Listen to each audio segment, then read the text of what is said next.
கொண்டான், கையிரண்டில் அள்ளி கொண்டான். கண்ணன் என்னை கண்டு கொண்டான், கையிரண்டில் அள்ளி கொண்டான்.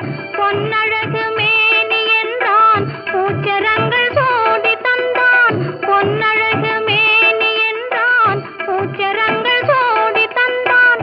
கண் திறந்து பார்த்தேன், கண்ணன் அங்கு இல்லை.